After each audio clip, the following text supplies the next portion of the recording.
Commander Vex Thor stood 8 feet tall on the bridge of his warship, his green scales gleaming under the cold lights. His yellow eyes watched the screens as another world fell to the Zephyrian Collective. The planet below was called Andromeda Prime, and its people had surrendered after just one day. Too easy, Vex Thor muttered, his forked tongue flicking out to taste the air. The bridge crew around him moved with practiced efficiency. They had done this many times before. The Andromedans were like all the others. They saw the massive Zephyrian ships appear in their sky and immediately gave up.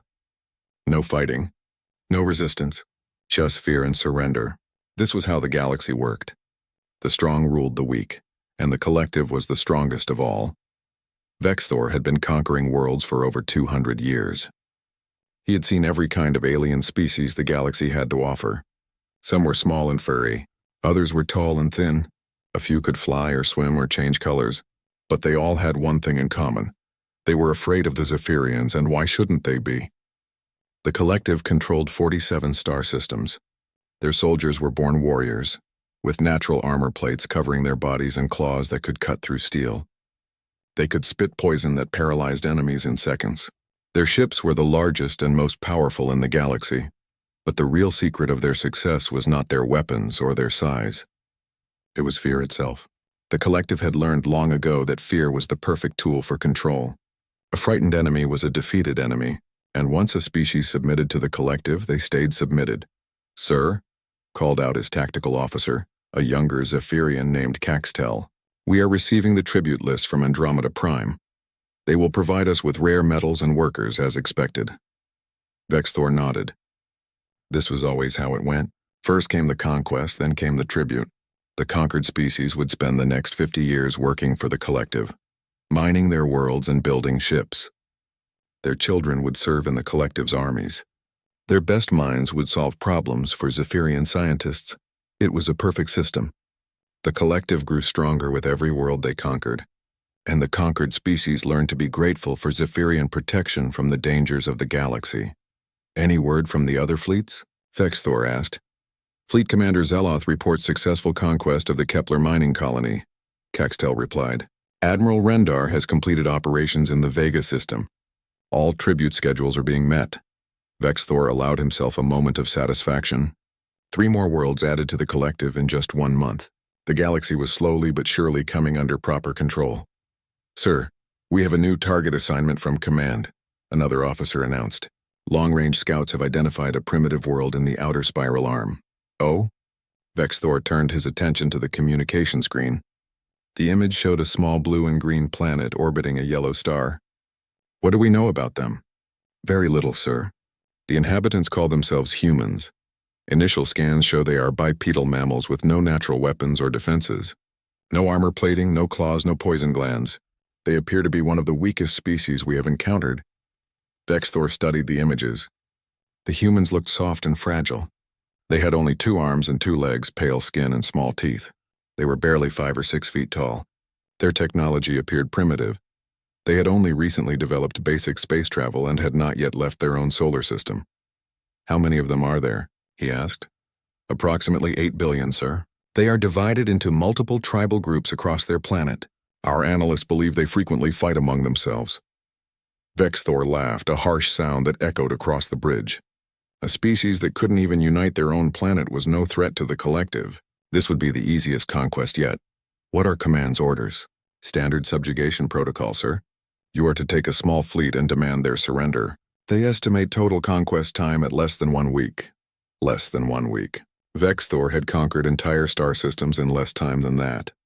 This human world would barely be a training exercise. Very well, he decided. Prepare 3 ships. We don't need more than that for such a primitive species. Have the tribute demands ready. We'll want workers for the mining operations in the Centauri system. Over the next few days, Vex Thor reviewed everything the collective scouts had learned about humans. They were mammals who lived short lives, rarely more than 100 years. They required oxygen to breathe and water to drink. They were social creatures who lived in large groups, but these groups often fought with each other over resources. Their technology was laughably primitive. They still used chemical rockets to reach space. Their weapons were simple projectile throwers and explosive devices. They had no energy shields, no plasma cannons, no gravitational manipulators. A single Zephyrian soldier could defeat dozens of human warriors. Most importantly, they had no experience with alien contact. The collective's psychologists had studied their entertainment media and found that humans believed aliens would either be friendly visitors or monstrous invaders. They had no concept of systematic conquest and subjugation. They will be completely unprepared for what we represent, the chief psychologist had reported to Vexthor. Our standard fear protocols should be extremely effective. I predict complete surrender within hours of our arrival. Vexthor was looking forward to this mission. After years of conquering advanced civilizations, it would be refreshing to deal with such a simple species. Perhaps he could even use this as an opportunity to train some of the younger officers. Let them practice their intimidation techniques on humans before moving on to more challenging targets. The 3 Zephyrian ships departed for the human world a week later. The journey would take 2 months at standard travel speed. Vexthor used the time to drill his crew on subjugation protocols and prepare the standard surrender demands. Everything was routine. Everything was according to plan. The collective had perfected this process over thousands of years. They would arrive, demonstrate their power, and watch another species bow before Zephyrian might. As his ship traveled through hyperspace toward the small blue world, Vexthor felt confident and relaxed. In 2 months, the humans would join the 47 other species serving the collective. Their planet would provide resources and workers. Their children would learn to fear and respect Zephyrian authority. It never occurred to him that this mission might be different from all the others. Why would it be? Humans were just another weak species in a galaxy full of weak species. They would surrender just like all the rest. The stars streamed past his ship's windows as they traveled toward Earth. Vexthor went to sleep each night knowing that he was bringing proper order to another corner of the galaxy. The collective's rule would expand once again, and the universe would be a better, more organized place. In just 2 months, he would learn how wrong he was. The 3 Zephyrian ships dropped out of hyperspace at the edge of the human solar system. Vexthor stood on his bridge watching as the small blue planet grew larger on the screen. Everything looked exactly as the scouts had reported. A primitive world with a single moon, orbiting peacefully around its yellow star.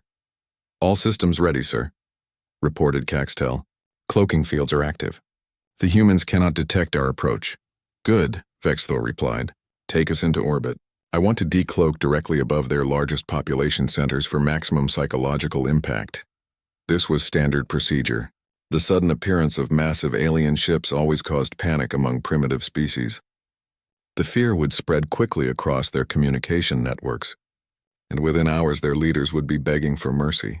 "Sir, we are detecting unusual activity on the planet's surface," another officer reported. "The humans appear to have some kind of orbital monitoring system." Vexthor frowned. "What kind of monitoring system?" "Primitive satellites, sir. Nothing that could threaten us, but they might detect our ships when we decloak." "Let them," Vexthor said with amusement. "That will only add to their fear." The 3 ships moved into position above the planet. Each one was over a mile long, bristling with weapons and painted in the dark colors of the collective.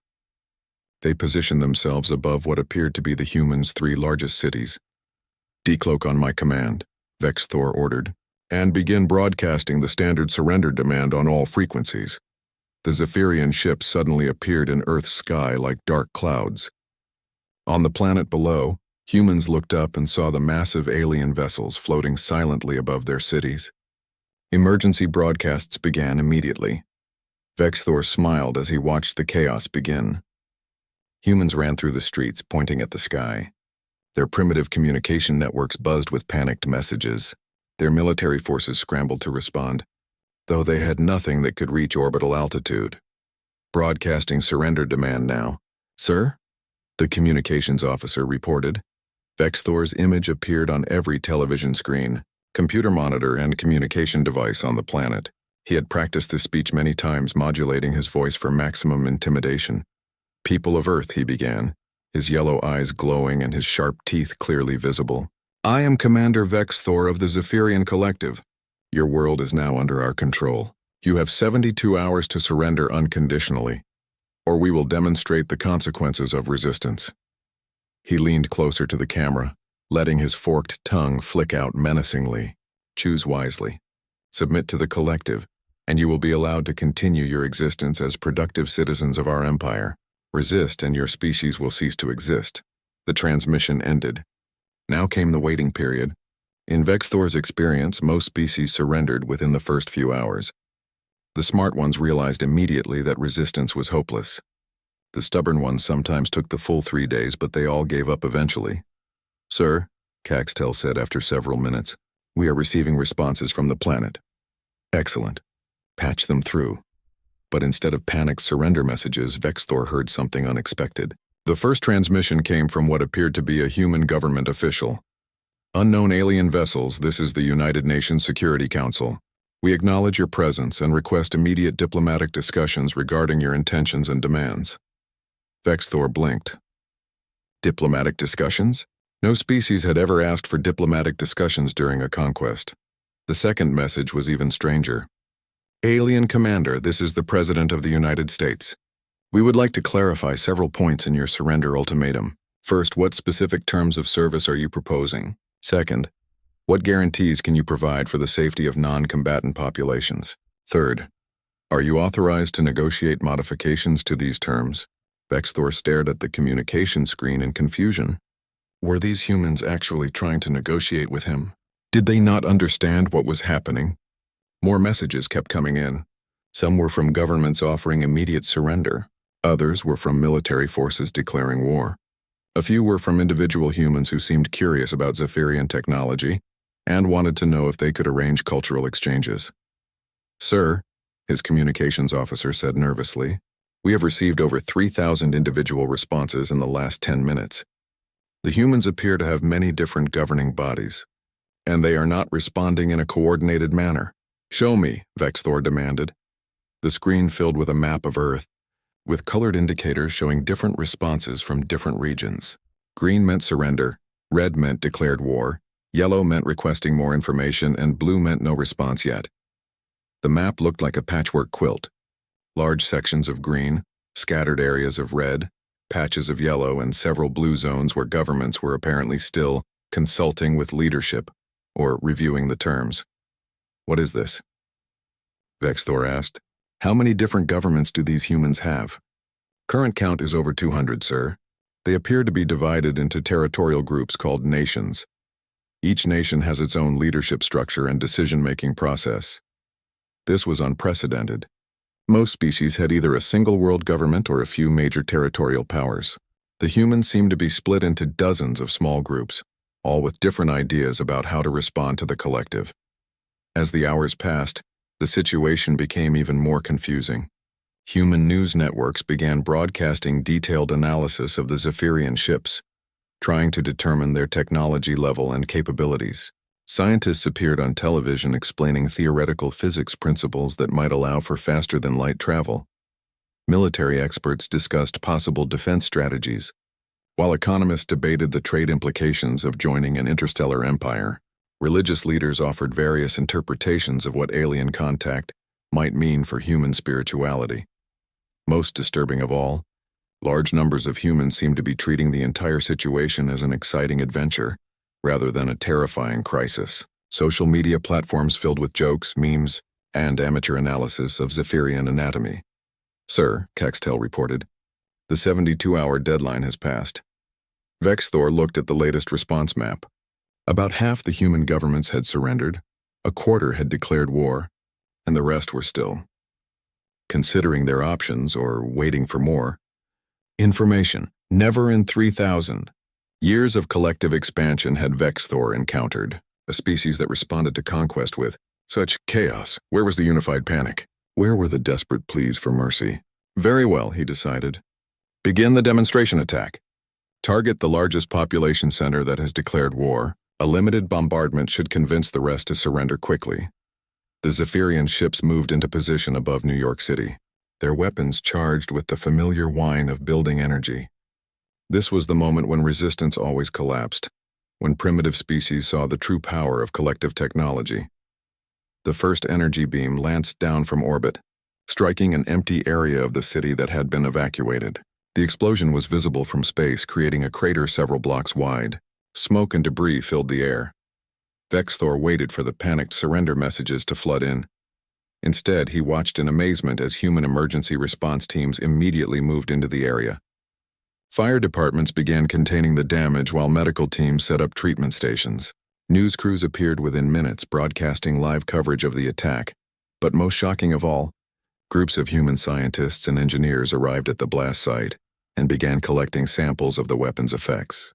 They took measurements, analyzed the energy signatures, and started broadcasting their findings to the rest of the planet.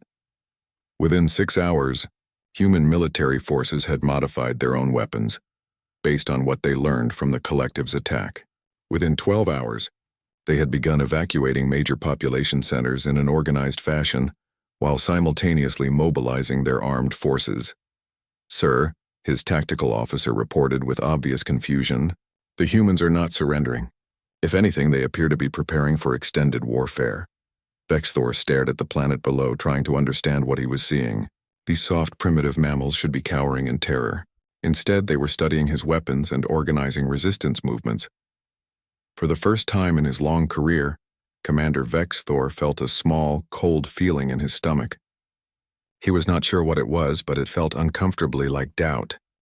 3 months had passed since the first attack, and Vexthor stood in his command center staring at battle reports that made no sense. According to every military manual in the collective's database, the humans should have been defeated weeks ago. Instead, they were getting stronger. "Explain this to me again," he demanded, pointing at the tactical display. "How did we lose 12 landing craft to a species that doesn't even have proper military technology?" Caxtel shifted nervously, his scales clicking together.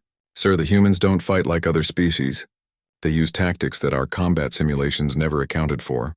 The first major ground battle had been a disaster. Vexthor had sent 200 elite Zephyrian shock troops to capture a human military base. These were soldiers who had conquered dozens of worlds, each one capable of defeating multiple enemies in hand-to-hand combat. The humans had let them land. Then they had blown up their own base. Not as an accident or act of desperation, but as a carefully planned trap. The entire facility had been rigged with explosives, and the humans had evacuated hours before the Zephyrian troops arrived. When the aliens entered what they thought was a captured position, the humans detonated everything. Half of Vexthor's elite forces had been killed instantly. The survivors found themselves trapped in unfamiliar terrain, surrounded by human soldiers who seemed to appear and disappear like ghosts. "Show me the combat footage again," Vexthor ordered. The screen displayed video from a Zephyrian soldier's helmet camera. The warrior was taking cover behind a concrete barrier, while human projectiles whined overhead. Suddenly, a small metal object landed nearby. "Grenade!" The soldier shouted in Zephyrian, diving for cover. But instead of exploding, the device began producing thick smoke. While the Zephyrian's vision was blocked, human soldiers appeared from 3 different directions and attacked with modified weapons that fired some kind of electrical charge. The electricity shouldn't have worked on Zephyrian armor, but the humans had somehow modified their devices to produce exactly the right frequency to disrupt the aliens' nervous systems. The soldier went down twitching and paralyzed. "How did they know our armor's weakness?" Vexthor demanded. "We believe they learned it from captured equipment, sir. The humans appear to be extremely good at reverse engineering technology they don't understand." This was putting it mildly. Human engineers had somehow figured out principles of Zephyrian science that took collective researchers centuries to develop. Worse, they had improved on the original designs. Human weapons were now capable of penetrating Zephyrian armor. Human vehicles had been modified with alien power sources. Human communication systems could intercept and decode collective military signals. Most disturbing of all, human soldiers had begun using Zephyrian tactics against their creators. They had studied captured battle recordings and learned to predict how collective forces would respond in different situations. "Sir, we have another problem," reported the intelligence officer. "The humans have begun spreading their resistance techniques to other species in the galaxy." "What do you mean?" "They have somehow established communication with several worlds under collective control. They are sharing information about our military weaknesses and teaching other species how to modify our own technology against us." This was impossible. Humans had no interstellar travel capability. They had never left their own solar system before the collective arrived. How could they be communicating with alien worlds? The answer came from an intercepted human transmission. A group called NASA had modified captured Zephyrian communication equipment and begun broadcasting on frequencies used throughout the galaxy. They were contacting other species and offering to share human military innovations in exchange for information about collective operations. Several alien worlds had responded. The peaceful Andromedans, who had surrendered without a fight just months earlier, were now asking humans for advice on building weapons. The mining colonies in the Kepler system had begun using human-designed tactics to resist their Zephyrian overseers. "Sir," Caxtel said quietly, "perhaps we should request reinforcements from the home fleet." Vexthor's pride rebelled against the suggestion. He was supposed to be conquering a primitive species with 3 ships. Asking for help would be admitting failure on a scale that could end his career. But the tactical situation was growing worse every day. Human resistance was spreading across the planet like a disease. Every time the collective adapted to one human strategy, the mammals invented 3 new ones. Humans fought from positions that should have been indefensible, using weapons in ways their designers never intended.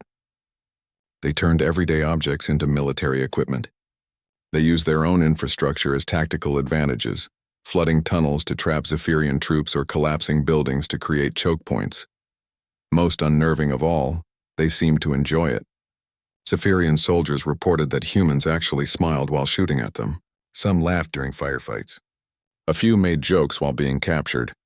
This behavior was so alien to collective psychology that it had begun affecting Zephyrian morale. Soldiers who had conquered entire star systems were becoming hesitant to engage humans in direct combat. They reported feeling unsettled and confused by human responses to warfare. "Sir, incoming transmission from the surface," the communications officer announced. "It appears to be from human leadership." "Put it through." The screen showed a middle-aged human female wearing what appeared to be military clothing. She looked directly at the camera with no sign of fear or submission. "Commander Vexthor," she said in perfectly accented Zephyrian. "I am General Sarah Chen, United Earth Defense Force. I wanted to thank you." Vexthor blinked in surprise. "Thank me? Your invasion has done something we never thought possible. It united our entire species. Every human government, every military force, every scientist and engineer on the planet is now working together toward a single goal." "Which is?" The human smiled, and Vexthor felt an uncomfortable chill run down his spine. There was something predatory in that expression, something that reminded him of the look Zephyrian hunters wore when stalking prey. "Learning everything we can about you and your empire," she continued. "We've captured intact examples of your technology. We've interrogated your soldiers, very politely, of course. We've analyzed your tactics and identified your weaknesses. And we've shared all of this information with every other species in the galaxy that you've conquered." The transmission ended, leaving Vexthor staring at a blank screen. "Sir," his intelligence officer said in a shaky voice, "we're receiving reports from across the galaxy. 17 worlds under collective control have begun open rebellions. They're using modified versions of our own weapons and tactics developed by humans." Vexthor sank into his command chair, trying to process what he was hearing. A species that had never left their home planet was somehow coordinating resistance movements across dozens of star systems. "How is this possible?" he whispered. The answer came from another intercepted transmission. Human amateur radio operators had modified captured Zephyrian equipment and established a galaxy-wide communication network. They were broadcasting everything they learned about collective technology and tactics to anyone who would listen. But they weren't just sharing information. They were offering military assistance. Human volunteers were somehow finding ways to travel to alien worlds and train local resistance forces.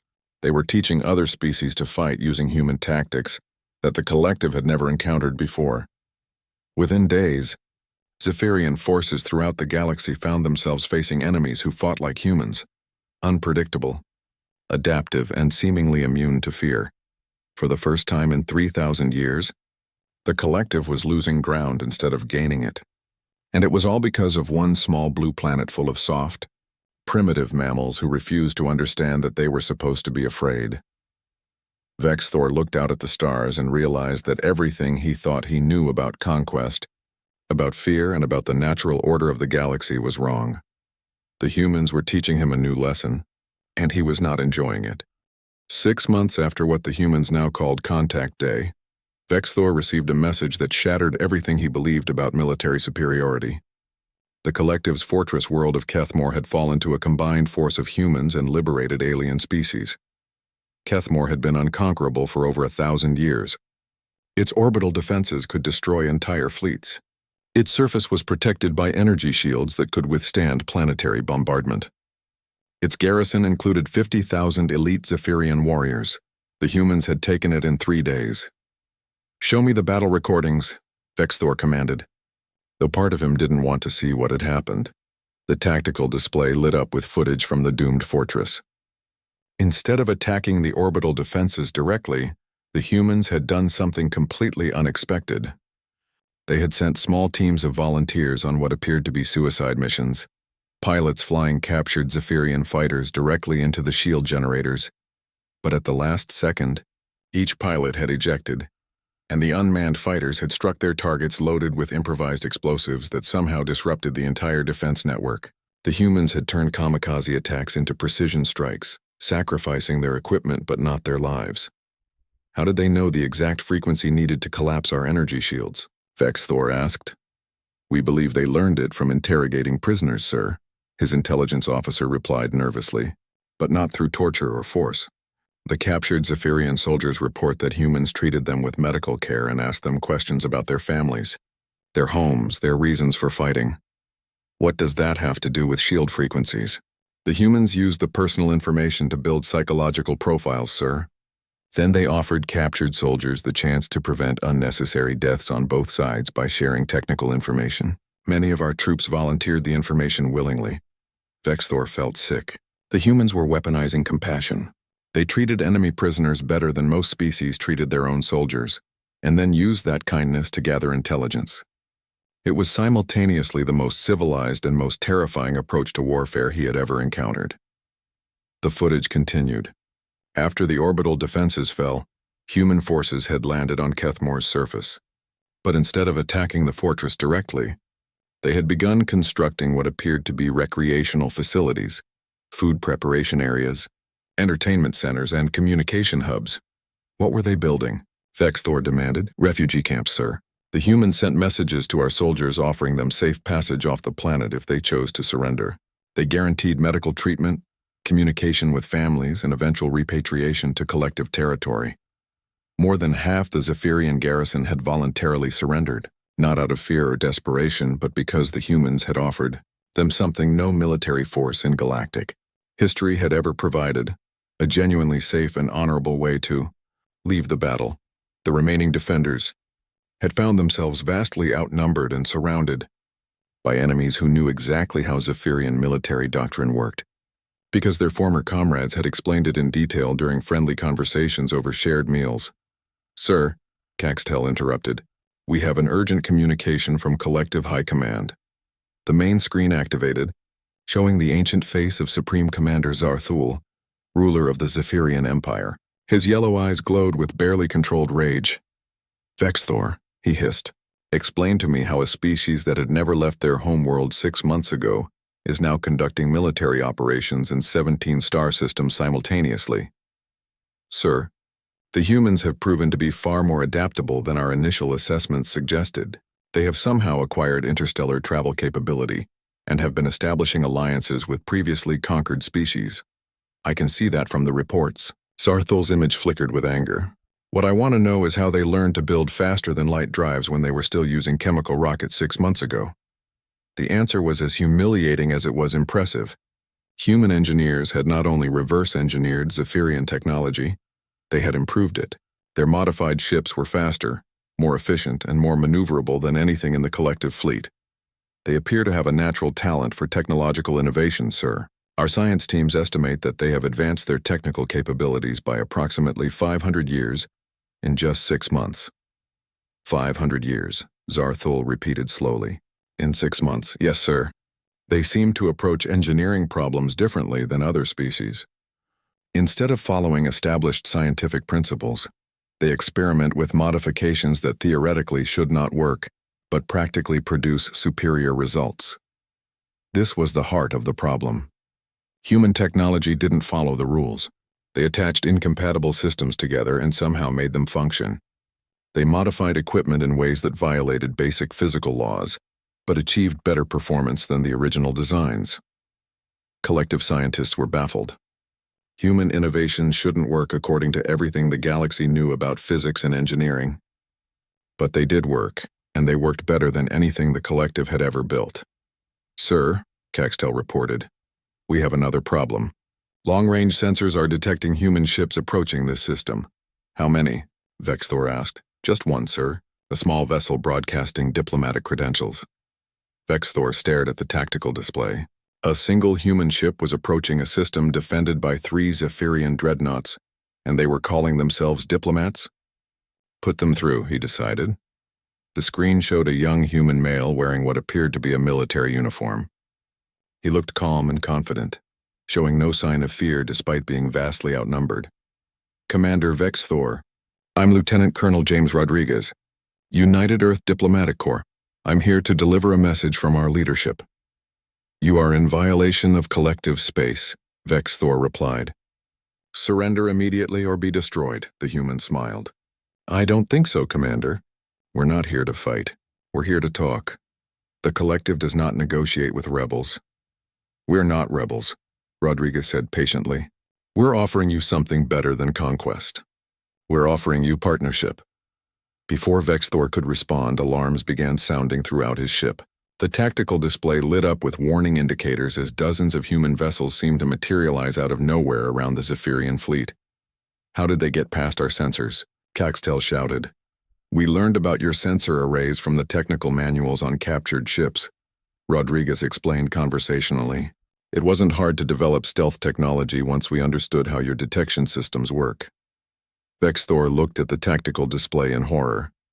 His 3 dreadnoughts were surrounded by human ships that had appeared without warning. But the humans weren't attacking, they were just sitting there waiting. "What do you want?" he asked. "Like I said, Commander, we want to talk. You've been trying to conquer us for 6 months now, and it's not working out very well for either of us. Maybe it's time to try a different approach. The collective does not surrender." "We're not asking you to surrender," Rodriguez replied. "We're asking you to evolve." The transmission ended, leaving Vexthor staring at a screen full of human ships that could have destroyed his entire fleet, but chose not to.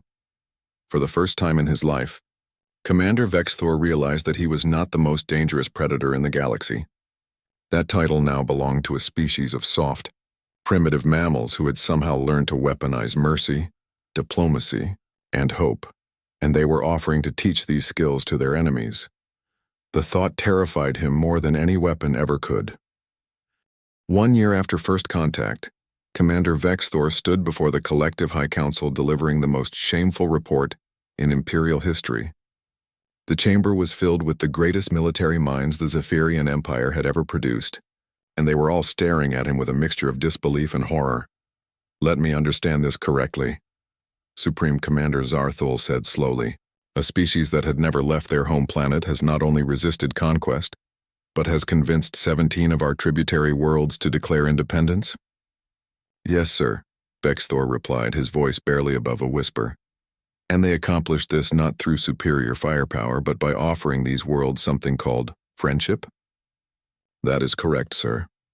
Zarthul leaned back in his throne, his ancient scales clicking together as he processed this information.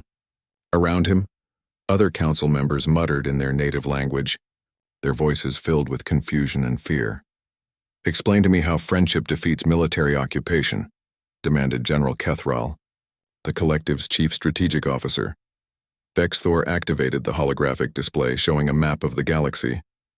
Red areas indicated collective control, green showed human influence, and yellow marked contested regions.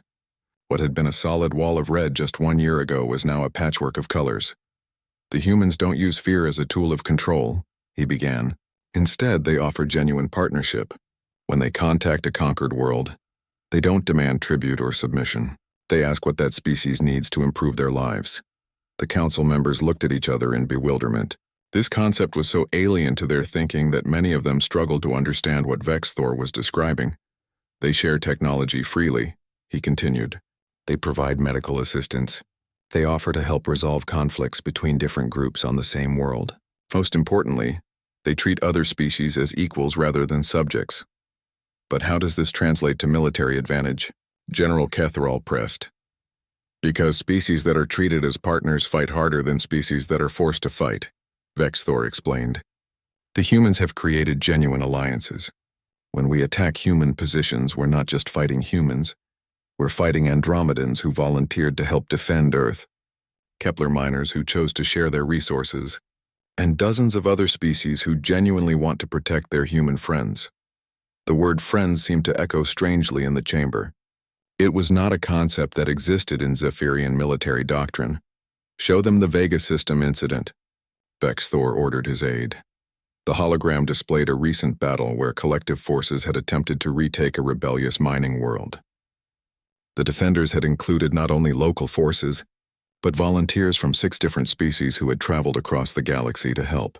The Andromedans brought medical supplies and engineering expertise, Vexthor narrated. The Centaurians provided advanced metallurgy techniques.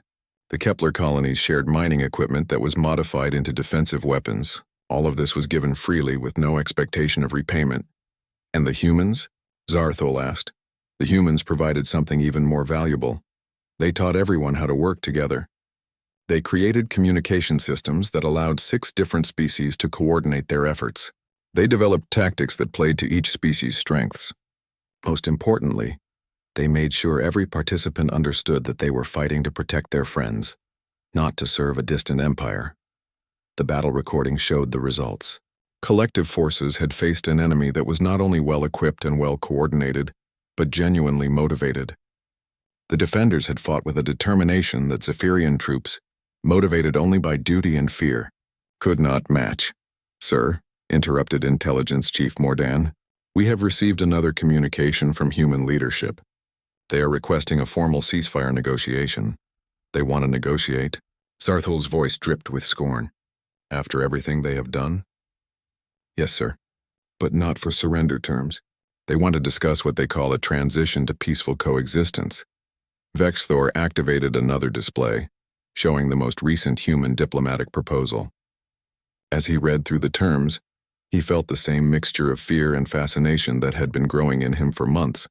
They're not demanding the dissolution of the collective, he reported. Instead, they're proposing that we transform from a conquest-based empire into what they call a galactic federation. Member species would maintain their autonomy while cooperating on mutual defense, scientific research and resource sharing. Preposterous, General Catherall snorted. The strong rule the weak. This is the natural order of the universe, is it? Vexthor asked quietly. Because according to our definition, humans should be among the weakest species in the galaxy. They have no natural weapons, no armor, no special abilities. Yet in 1 year, they have accomplished what no other species has managed in 3,000 years of collective rule. He paused, looking around the chamber at the assembled military leaders. Maybe our definition of strength is wrong. The chamber fell silent. For a moment, the only sound was the hum of the ship's environmental systems. What exactly are you suggesting? Zarthol asked. I'm suggesting that we consider their proposal, sir. Not because we are defeated, but because they might be offering us something better than what we have. Vexthor activated a final display, showing economic and social data from worlds that had joined the Human Alliance. Productivity was up across all sectors. Crime rates had dropped significantly. Scientific advancement was accelerating as different species shared knowledge and techniques. Most remarkably, many former collective soldiers had chosen to remain on liberated worlds, not as occupying forces but as participants in the new cooperative communities. The humans were building. Our own people are choosing to live under human influence systems rather than return to collective territory, Vexthor pointed out. They report higher satisfaction with their lives, better relationships with other species, and genuine optimism about the future. You're talking about the complete transformation of our entire civilization, Zarthol said slowly. Yes, sir, I am. The Supreme Commander was quiet for a long moment, his ancient mind processing concepts that challenged everything he had believed for centuries. And you think this is what the humans truly want? Not conquest, but genuine cooperation. Sir, I have been fighting them for a year. I have seen them offer mercy to enemies, share resources with strangers, and risk their lives to protect species they had never met before first contact. Either they are the most sophisticated psychological warriors in galactic history, or they genuinely believe in the principles they promote. Vexthor looked directly at his supreme leader. And sir, given how effectively their approach has worked compared to ours, I think we need to seriously consider the possibility that they're right. Outside the council chamber's windows, the stars looked the same as they always had, but Vexthor knew that everything had changed. The galaxy was no longer a place where the strong dominated the weak through fear and force. It was becoming something new, a place where different species could work together as equals, where strength was measured not by the ability to conquer, but by the willingness to cooperate, and where the scariest thing in the universe was not a weapon or a warrior, but a small, soft species that had somehow learned to weaponize hope. As the council began debating the human proposal, Vexthor realized that he was no longer afraid of what the humans might do to the collective. He was afraid of what they might help the collective become, something better than it had ever been before. For a species raised on conquest and domination, that transformation was the most terrifying prospect of all. But perhaps, Vexthor thought as he watched the debate unfold, it was also the most necessary.